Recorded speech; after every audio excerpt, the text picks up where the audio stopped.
கன்னியாகுமரியிலேருந்து கிட்டத்தட்ட 30 கிலோமீட்ரு கடலுக்குள்ளே ஒரு ஆள் வந்து அங்கே மிதந்துக்கிட்டு இருக்காப்புல போராடுறாரு. பல மணி நேரமாக சட்டை கூட இல்லாமல் அங்கே ஜெல்லி ஃபிஷ் வந்து அவரை கடிக்குது. நைட்டு மின்மணி பூச்சி, அமாவாசை கும்மிருட்டு, எதுவுமே அவரால் வந்து பண்ண முடியலை.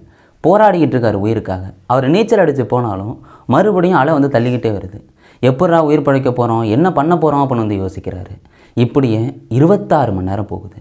அதுக்கப்புறம் அவர் உயிர் பழைக்கிறாரு. இது ஒரு மிகப்பெரிய ஒரு சர்வைவல் ஸ்டோரின்னு சொல்லலாம். இது கன்னியாகுமரிகிட்ட நடந்திருக்கு.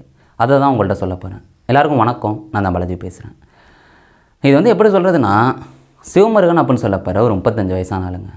இவர் இந்த கூடங்குளம் இருக்குல்ல, அதுலேருந்து ஒரு குறிப்பிட்ட கிலோமீட்டர் தொலைவில் செட்டிக்குளம் அப்படின்னு சொல்லப்போகிற ஊர் இருக்குது. அங்கே தான் இருக்காப்புல. கல்யாணம் ஆகி ஒரு 5 வயசு குழந்தையெல்லாம் இருக்குது. அப்படி ஃபேமிலியாக இருக்கும்போது தான் வந்து பார்த்துட்டிங்கன்னா ஏதாவது ஒரு வேலை பார்க்கணும்ல. இவங்க வந்து மீனவர் தொழிலாம் வந்து பண்ணலை. இவங்க வந்து அப்போ தான் வந்து சரி போய் பிடிப்போம் அப்படின்னு அவங்க வந்து யோசிக்கிறாங்க. 2 வாரம் மட்டும்தான் அவர் வந்து கடலுக்குள்ளேயே போயிருந்துருக்காரு. அதுக்கு முன்னாடி அவருக்கு எக்ஸ்பீரியன்ஸே கிடையாது.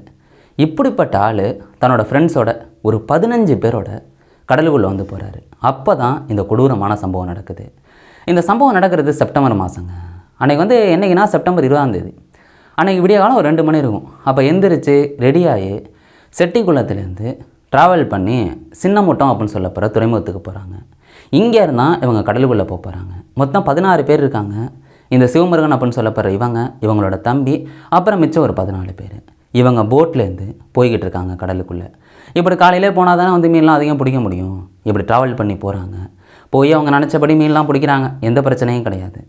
மீன் பிடிச்சிட்டு சாயங்காலம் 6 மணி ஆகிட்டுங்க.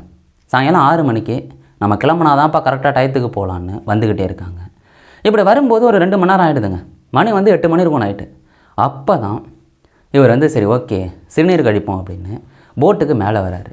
சரி போட்டோட மூளைக்கு போகணுன்னு போகிறாரா, அந்த நேரத்தில் ஒரு பயங்கரமான அலை அடிக்குது. அந்த அலை வந்து பார்த்துட்டிங்கன்னா ஒரு சரியான அலையாக இருந்ததுனால இவர் வந்து அப்படியே தண்ணிக்குள்ளே தள்ளி விட்டுட்டு, இப்படி தள்ளி விட்டோன்னா யோசிச்சு பாருங்களேன், ஒரு பயங்கரமான இம்பேக்ட் இருக்கும். நம்ம தண்ணிக்குள்ளே போகிறோன்னா உள்ளே போய் மறுபடியும் ரிட்டர்ன் வருவோம். இவரும் அதேமாரி உள்ளே போயிட்டு வராரு. வந்து பார்க்குறாரு, போட்டை காணும் போய்கிட்டே இருக்குது. கத்துறாரு நிறுத்த சொல்லி. ஆனால் என்னென்னா அங்கே இன்ஜின் சத்தம் பயங்கரமாக இருக்கும்ல, அதனால யாருக்குமே கேட்கல.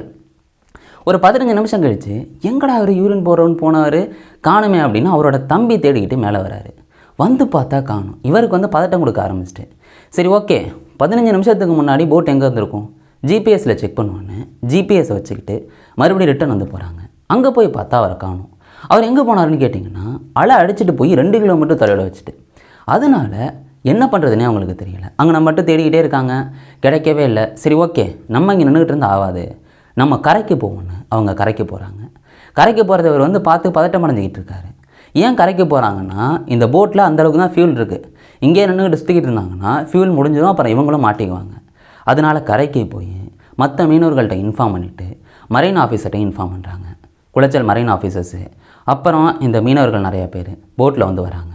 இந்த பர்டிகுலர் இடத்துல வந்து தேடிக்கிட்டே இருக்காங்க. பட் இவரை காணவே இல்லை. ஏன்னா அவர் 2 கிலோமீட்டர் தொலைவில் இருக்கார். அங்கேருந்து இந்த சம்பவத்தை எல்லாம் பார்த்துக்கிட்டே இருக்கார். அது மட்டும்லாம் வந்து பார்த்துட்டிங்கன்னா குளிர் நடுக்கி எடுக்குது. இது வந்து கடல் அலை எப்போ இருக்கும் யோசிச்சு பாருங்களேன். உப்பு தண்ணி மூஞ்சில் பட்டு ஃபுல்லாக வந்து அந்த தோல்லாம் உரியுது. கண்ணில் பட்டு கண்ணெலாம் வந்து எரிய ஆரம்பிக்குது. என்ன பண்ணுறதுனே அவருக்கு வந்து தெரியல. தொண்டையில் வந்து அந்த உப்பு தண்ணி போனதுனால அவரால் வந்து கத்தக்கூட முடியல. ஏன்னா இவங்க ரிட்டன் வந்தப்போ மணி வந்து ஒரு 1 மணி இருக்கும். யோசிச்சு பாருங்கள், இவர் 8:15 விழுந்தது. எந்த அளவுக்கு கத்த முடியும்? அவரும் கத்தி கத்தி பார்க்குறாரு.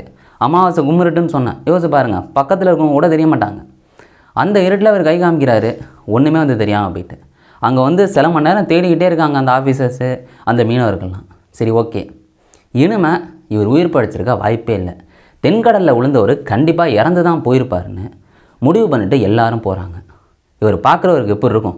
2 கிலோமீட்டர் தொலைவில் இருந்து இந்த சம்பவத்தை எல்லாம் பார்க்குறாரு. போட்லாம் போய்கிட்டே இருக்குது.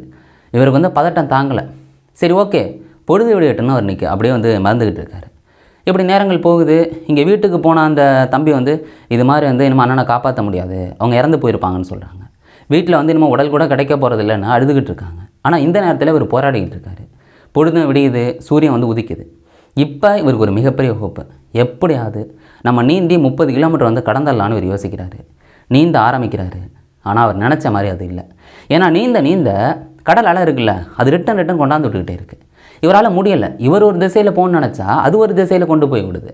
காற்று பயங்கரமாக அடிக்குது. என்னடா பண்ண போகிறோன்னு யோசிக்கிறாரு. ஸ்டெமினா வந்து போகுது. சரி ஓகே நம்ம என்னமோ முடியாது, நம்ம இதே இடத்துல இருப்போம், பகல் பொழுது தானே, கண்டிப்பாக மீன் பிடிக்கிறவங்க யாராவது வருவாங்க, அவங்களோட போயிடலான்னு நினைக்கிறாரு. இப்படி நேரங்கள் மட்டும்தான் போயிட்டுருக்கு. அவர் நினச்ச மாதிரி யாருமே மீன் பிடிக்க வரலை. ஆனால் ஞாயிற்றுக்கிழமை என்னன்னு தெரில, அந்த திசையில் வந்து வரலை. இவர் வந்து யோசிச்சுக்கிட்டு ரொம்ப குழப்பத்திலேயே ரொம்ப பதட்டத்தோடு வந்து இருந்துகிட்டு இருக்காரு. பட் ஏதோ ஒரு நம்பிக்கை, தனக்கு 5 வயசில் புள்ள இருக்குது, எப்படியாவது அவங்கள போய் பார்த்துருவோம், நம்ம வந்து ஒரு நல்ல வாழ்க்கையை வாழலாம்னு நினச்சிக்கிட்டு இருக்காப்புல.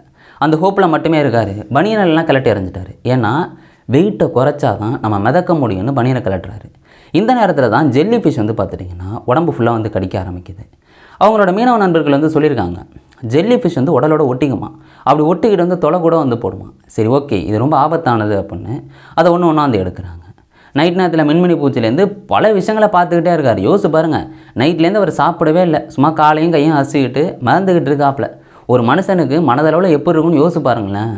அவருக்கு நம்ம வந்து உயிர் பழைக்கணும் அப்படிங்கிற ஒரே எண்ணம் மட்டும்தான் இருந்தது. இப்படி நேரங்கள் போகுது, காலையில் சாப்பிடல, அப்படியே மதியானம் ஆகுது, உச்சி வெயில் போட்டு பொழக்குது. யோசிச்சு பாருங்கள், முடியுமா ஒரு மனுஷனால்? இவர் கடல் தண்ணி வேறு வந்து குடிக்கிறாரு. இவரே அறியாமல் டயர்டில் உள்ளே போவாரா? அப்படி உள்ளே போகும்போதெல்லாம் தன்னிச்சையாகவே நீந்தி வந்து மேலே வருவார். அவருக்கு தெரிஞ்ச ஒரே விஷயம் நீச்சல் மட்டும்தான். இப்படி நேரங்கள் போகுது. சாயங்காலம் சூரியனும் மறைய போகுது. இந்த நேரத்தில் வீட்டில் உள்ளவங்களாம் கன்ஃபார்ம் பண்ணிட்டாங்க, கண்டிப்பாக அவர் இறந்துருப்பார் அப்படின்னு. இப்போயும் அந்த மீனவர்கள் யாருமே இங்கே வரலை. அதாவது அவங்கன்னு இல்லை, வேறு யாரும் மீன் பிடிக்க போவாங்கல்ல, அவங்க கூட வரலை.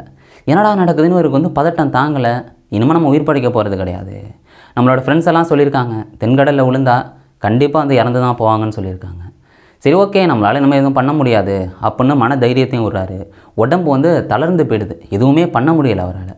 சரி இனிமேல் நம்ம இருக்க வேண்டாம், நம்மளே சூசைட் பண்ணிக்கோன்னு அங்கே கத்தியெல்லாம் கையிலலாம் இருக்காது. அவர் தண்ணிக்குள்ளே வந்து மூச்சு அடக்கிறாரு. அப்படி அடக்கினாலும் அவர் வந்து முடியலை அவரால். மறுபடியும் மேலே வந்துடுறாரு. ரொம்ப வந்து உயிருக்கு போராடிக்கிட்டு இருக்காரு. சரி ஓகே, நம்ம வந்து இந்த கடல் தண்ணியை குடிச்சிட்டோன்னா கண்டிப்பாக இறந்துடலான்னு தண்ணியை வந்து குடிக்கிறாரு. தண்ணியை குடிச்சிட்டு அப்படியே வந்து உள்ளே போகிறாரு. ஆனால் அவரால் முடியலை. இப்படி நேரங்கள் போக போக நைட்டு வந்து ஒரு 10 மணிலாம் தாண்டிடுது. அப்போ தான் வந்து பார்த்துட்டிங்கன்னா ஏதோ ஒரு வெளிச்சம் தெரியுது இருட்டில். ஏன்னா அமாவாசை தானே, அமாவாசை எடுத்தனாலும் எப்படி இருக்கும். அப்படியே அந்த இருட்டிலேருந்து அந்த ஒரு வெளிச்சம் தெரிஞ்சதில்ல, அது போட்டோட வெளிச்சம். இவர் கிட்டத்தட்ட பயங்கர நிலைமையில் இருக்கார். அந்த நேரத்தில் அந்த போட்டில் உள்ளவங்க பார்த்துட்றாங்க. அப்படியே போட்டை திருப்பி இவரை தூக்குறாங்க. இவருக்கு 1/2 மணி நேரம் என்ன நடக்குதுன்னே தெரியல. கிட்டத்தட்ட மயங்கி தான் வந்து கிடக்கிறாரு, சுயநினைவே இல்லை. 1/2 மணி நேரம் கழித்து எழுப்பி டீயையும் பிஸ்கட்டையும் கொடுக்குறாங்க. அதை சாப்பிட்டதுக்கு அப்புறம் தான் அவருக்கு தெளிவு வருது, அந்த மீனவர்கள்ட்ட என்ன நடந்ததுன்னு சொல்கிறாங்க. கிட்டத்தட்ட 26 மணி நேரம் ஆகுது.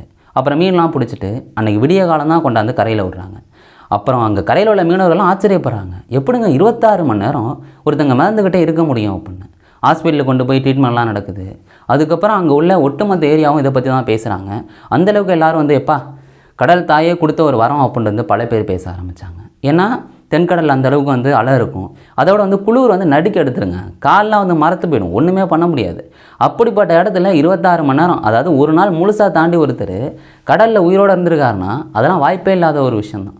ஒரு எக்ஸ்பீரியன்ஸ்னான ஒரு ஆள் சொல்கிறாரு, இது மாதிரி அந்த குளிரும் அந்த காற்று வந்துட்டுனாலே காலெலாம் மரத்து போய் ஹார்ட் அட்டாக் வர்றதுக்கான வாய்ப்புகள் கூட வரலாமா. அந்த அளவுக்கு ரொம்ப ரொம்ப சிக்கலான ஒரு விஷயம். இவருக்கு வந்து இதுக்கு முன்னாடி கடலில் போனதே 2 வார எக்ஸ்பீரியன்ஸ் தான் இருக்குது. அப்படிப்பட்ட ஒரு ஆள் தண்ணிக்குள்ளே விழுந்து 26 மணி நேரம் மிதந்து எப்படி தப்பிச்சிருப்பார் யோசிச்சு பாருங்களேன். இதெல்லாம் கடவுள் கொடுத்த வரம் அப்படின்னு தான் சொல்லி ஆகணும். இதை என்ன சொல்கிறது அப்படின்னே வந்து தெரியல. இது மாதிரி நம்மளாம் மாட்டினோம், இப்போ நான் மாட்டினேன்னா கண்டிப்பாக நம்மளாம் இறந்து தான் போய் ஆகணும். நீங்கள் இதை பற்றி என்னங்க நினைக்கிறீங்க? இது கன்னியாகுமரிக்கு பக்கத்தில் நடந்திருக்கு. உங்களுக்கு என்ன தோணுதோ அதை கீழே கவனிடுங்க. நாளைக்கு இன்னொரு ரெடியில் நான் உங்களை சந்திக்கிறேன். Bye guys.